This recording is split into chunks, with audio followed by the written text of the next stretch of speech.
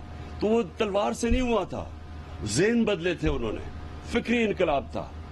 اور وہ ہماری بدقسمتی یہ ہے کہ ہم نے کبھی کوشش ہی نہیں کی جب سے ہمارا ملک بنا ہے کہ لوگوں کو بتائیں تو صحیح کہ وہ جو قرآن ہمیں حکم دیتی ہے کہ ان کی زندگی سے سیکھو، وہ کیا وجہ تھی؟ وہ ہماری بہتری کے لیے ہے. جو قوم ان کی سنت پہ چلے گی وہ اٹھ جائے گی. اور کیونکہ وہ رحمت العالمین تھے، وہ صرف مسلمان نہیں، سب انسانوں کے لیے رحمت بن کے آئے تھے. تو جو بھی ان کی سنت پہ چلے گا وہ قوم اوپر آ جائے گی. تو اس لیے ہم نے یہ بھی رحمت العالمین اتھارٹی بنائی ہے. اس کا مقصد ہی یہ ہے کہ اپنے بچوں کو یونیورسٹی اسٹوڈنٹس کو کم از کم ان کو یہ پتا ہو کہ ان کی زندگی کیا تھی، انہوں نے کیسے کیریکٹر بدلے، کیسے جو ان کے ارد گرد تھے سب لیڈرز بن گئے. تو یہ مجھے جو سب سے خوشی ہے کہ ہم نے تعلیم کے اوپر وہ کام کیا ہے، ہیلتھ میں وہ کیا ہے، اکانومی کو ٹھیک کیا ہے. آج ہمارے سارے اکانومی کے انڈیکیٹرز رائٹ ڈائریکشن میں ہیں. IMF کہہ رہا ہے کہ پاکستان سسٹینیبل گروتھ پہ نکل گئی ہے. ہم نے اپنے پیر پہ کھڑے ہونے کا جو سب سے ہمارا بڑا مسئلہ تھا کہ ہمارے خرچے زیادہ تھے، آمدنی کم تھی، ہم وہ پہلی گورنمنٹ آئی ہے جو اس طرف اب نکل گئی ہے کہ اپنی آمدنی اٹھاتی جا رہی ہے اور انشاءاللہ اپنے خرچے ملیں گے تاکہ ہمیں کسی کے سامنے غلامی نہ کرنی پڑے، ایک خوددار قوم بن کے ہم سامنے آئیں. تو آخر میں پھر سے آج بڑا خوش ہوں کہ یہ جو 2 انوگریشنز کیے ہیں میں پیمز کے بورڈ کو خاص طور پہ کہنا چاہتا ہوں کہ آپ کی بہت بڑی ذمہ داری ہے. ہمارا جو گورنمنٹ سسٹم بن چکا ہے اس کے اندر میرٹ ختم ہو گئی ہے اور اس کے وہ اجازت دیتی ہے کرپشن کی. تو آپ کے اوپر ذمہ داری یہ ہے کہ آپ نے وہ سسٹمز لے کے آنے ہیں جو کہ پرائیویٹ سیکٹر کے اندر ہے. جو گورنمنٹ سیکٹر ہے وہ کوئی وجہ نہیں کہ وہ اگر پرائیویٹ سیکٹر کے سسٹمز لے کے آئے اور انسولیٹ کر لے. بورڈ کا بنانے کا مقصد ہی یہ ہے کہ وہ بورڈ اس طرح ہاسپٹل چلائیں جس طرح پرائیویٹ سیکٹر چلتا ہے. یعنی آپ میرٹ کے اوپر لوگوں کو لے کے آئے، میرٹ کے اوپر انڈکشنز کریں. یہ جو بنا ہوا ہے جو سینئر ہے وہ اوپر آ جائے. اگر سینئر آپ کا بہترین چیف ایگزیکٹو نہیں بن سکتا تو جو بہترین ہے اس کو بننا چاہیے. اور جتنا آپ میرٹ کے اوپر لوگوں کو لے کے آئیں گے اتنا ہاسپٹل کی سٹینڈرڈ اوپر چلی جائے گی. تو بورڈ کا تو مقصد یہ ہے. تو آپ کی بہت بڑی ذمہ داری ہے، میں بورڈ کو کہنا چاہتا ہوں، کیونکہ ہمیں بڑی امید ہے یہ پیمز میں پوٹینشیل ہے کہ یہ ایک گورنمنٹ ہاسپٹل ہوتے ہوئے پاکستان کی پرائمری انسٹیٹیوشن بن سکتی ہے. شکریہ.